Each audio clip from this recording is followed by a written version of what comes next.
Hello, and welcome to the Cowgirl Bookworms podcast, a space for those of us who read books and wear boots. So, what's new at Books and Boots? What's happening? What's going on this week? Well, for the past 5 days, I've been working very hard, very hard to finish my semester teaching. I love teaching, but this is like the worst part of the semester. It is incredibly hard to get everything done. I teach freshmen, which means their brains are still developing that long-term planning and logic. And as a result, many of them don't even recognize that they're being graded until the very last minute. The last week of the semester is when I get more emails from students asking for favors than any other point in the semester. So I've got to field those multiple emails from all of these students begging me to either pass them, accept some sort of late work, or to just, throw them some points for absolutely no reason, which I cannot do. So it's been difficult. It's a difficult point in the semester, and I have to get all of the final grades in, and I'm very much a instructor who has a lot of attention to detail, so I try to make sure that I'm being fair and adding the points up correctly, and it's been very stressful this last week, these last 5 days. But the good news is I just got all of the grades uploaded this morning. So I set my out of office email for anyone who still has questions like, this is it. No, not available anymore. I am on vacation. This is it. I am on my summer break. No one needs to talk to me. There's no reason for anyone to talk to me. We're done. We're finished. It's all complete. So what else? What else is new? Very excited because I received my first piece of listener mail. I have a sign up available on brandybradley.com. That is Brandy spelled with an I instead of a Y. Don't know if I've been clear enough about that, but it's BRANDI Bradley.com/Cowgirl Bookworms. And the form allows listeners to ask me questions, and I will answer those questions on the air. So this listener is actually posing a question about my planner life. I am a planner person. I have posted 1 million photos of my planner on Instagram. It's practically a fan site for my Filofax. And I also have a few videos and little reels that I've done on TikTok and on YouTube and on Instagram. So those who know me know I like being organized, and planning helps me get the books written. So I talk about it a lot, and that's what this listener was asking about. So here is what they wrote. Dear Cowgirl Bookworm, I've been listening to the podcast, and I've seen some of your planner videos on Instagram and TikTok. I recently went to my local craft store and invested in the Happy Planner system. I was so excited, and when I got home, I laid all of my purchases on the bed and started assembling them while my husband and I watched TV. When he saw all the items I bought, he asked, "What's all this for?" I explained this was a planner system designed to make my life better. And he asked, "Well, who told you that?" I said, "Brandy Bradley. She said I needed all of these things." And being a good sport, he helped me put everything together for about 5 minutes. After that, he suggested, "How about you send all of this stuff to Brandy Bradley with a check for $30 and have her assemble all of this for you?" So my question is this a service you would provide? Love the show, Modern Farmer in Farmington.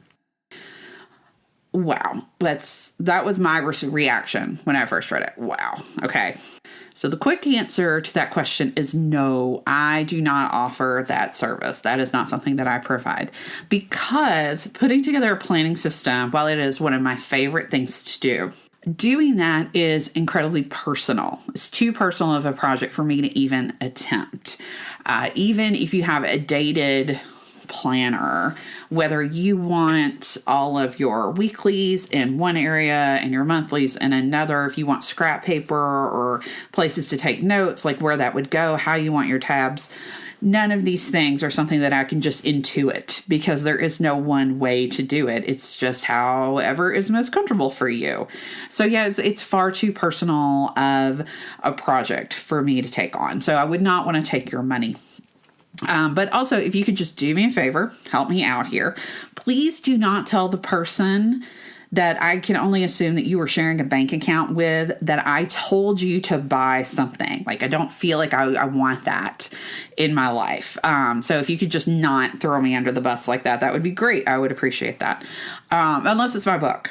You can absolutely purchase my novel, Mothers of the Missing Mermaid, at brandybradley.com store. So you should make that purchase today. And in fact, if you want to go and buy all my shorter pieces in the Company of Liars or Local Monsters, you should do that too. You just hop right on that. I'll take the brunt of that if your husband asks, why are you buying so many books from brandybradley.com? Yeah, because Brandy Bradley told you to. So go for it. Here for it. Love it. Appreciate it.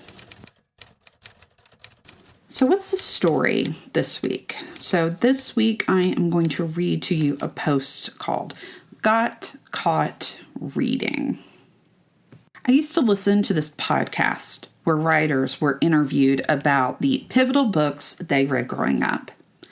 It was like a biography through books, and so many of them would speak about these summers where they languished inside with a juicy book. I do not recall having much leisure time for reading. We grew up on a farm, and when we weren't doing farm stuff, we were doing flea market stuff.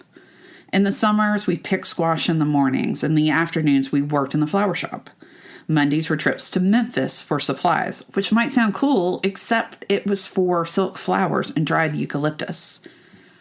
Fridays, we would go to one of our regular flea markets or craft shows. I spent most of my time in the car. Books were not a top priority in my mother's house. We didn't have a ton of books lying around unless you counted the Holy Bible and an unauthorized biography of Waylon Jennings. And in direct defiance of this, I loved to read. I read everything. The backs of cereal boxes, shampoo bottles, my mom's Better Homes and Gardens magazine, and all of that literature that fell out of the tampon box. Each week, a TV guide arrived with the newspaper, and I read it from cover to cover. And people wouldn't look up what was going to be on TV that night. They would just ask me. I begged to be allowed to go to the county library, and my mom's response was, but then you have to take the books back. Now, I will allow that the library was a 30-minute drive from our house. And she was already livid with me because we always ran up rental fees with our closest movie world. So racking up book fees was completely inconceivable for her. Eventually, my great aunt took me to Walden Books, where I purchased my first Babysitter's Club book, Claudia and the Phantom Phone Calls. But that was a one-and-done trip. So I lived for my school library day, the book fair, and the paperback rack at the grocery store. We were busy, and things need to be picked, packed, and hauled. I wasn't punished for reading, only hassled over it. And to avoid the hassle, when I did read, it was always in secret or stolen moments. I'd sneak away somewhere or wait until my mother left the room to pull a book from my bag. And when she'd find me nosing a book instead of whatever task I'd been assigned, I'd have to put the book away and get to work. And I was constantly getting busted. And maybe what my mother didn't realize is that her efforts to keep me and the books apart backfired, like big time. Books became my secret boyfriend. But because it was a secret boyfriend, I didn't have anyone to direct me to the right boyfriend. I wasn't reading the classics. I was not the precocious child clutching a copy of Little Women to my chest and wishing I was Joe Marsh. Instead, I read teen romance, teen murder mysteries, Fear Street, Christopher Pike, Lois Duncan, and a million Harlequin or Silhouette romances. And obviously, all the V.C. Andrews books. Not only were these super soapy and high drama stories, but these books were also the perfect size to fit in my bag, to slide under the desk to read in class, or sometimes fit in my back pocket. I would read on the bus, between classes, in bed before I would sleep, and then sometimes, if the book was good, before I emerged for breakfast. At times, my mother would let her guard down. One year during my summer break before I started high school, my mother did not ask me to do anything for her for a week. I knew it was weird, but I also didn't question it. I would wake up and she would already be at the flower shop with my grandmother. I'd grab a coffee and sit on the front porch and read the Heaven series by V.C. Andrews. I kept the cordless phone near me in case I was called to work, but for some strange reason, I never got that call. I was allowed to read for hours without interruption. I was just left alone. It was bliss. But it was a precious little respite because I was still always caught reading. She would send me to manage the booth at the flea market by myself with strict instructions not to spend my day reading a damn book. Or she would check me to make sure I didn't have a book in my bag, only to discover later that I was hitting up the booth where the woman was selling 5 pocket romance books for $1. Or I would walk over to E.W. James & Sons grocery store and get something off of the rack. It was a relief to eventually be an adult out on my own and not have to hide my books or sneak away to the library or a bookstore. I can visit a library or bookstore every day if I want to, and instead of waiting for someone to make a reluctant trip to the mall, where I would promise that I would stay inside Bookland until they were done shopping. In every town I've ever lived in, I've had a library card. Sometimes more than one if there was a city or county library, or if there was also a university library. I feel a little lost when I can't spend time at the place where the books live. During COVID, when everything was closed, I couldn't make a pilgrimage to my closest bookstore, wandering for hours and touching the spines of the books. Instead, I placed orders with the library for curbside and upped my Audible subscription to get more credits. At times when I see people out reading physical books, I wonder if they also grew up getting caught reading. When I'm walking on campus, I love seeing students who are reading books that are not necessarily for classes. The hammock kids with their heavy copies of A Court of Thorns and Roses. The readers of Colleen Hoover who came to my class early for a little peace of mind. Or the student who sits on the floor outside my morning class with a different book each day. I am also a little jealous. I still read. I read a lot. I still keep a book in my bag. I write my own books. But I am a little jealous of a time when, if I was lucky, my only desire for the entire day was to read as much as possible before someone broke the spell and made me return to my responsibilities. And maybe that's what my summer is going to look like. Now that all the grading is done, I can focus on the books I'm writing and the stories swirling in my head. Maybe I'll be able to carve out some time to actually read more.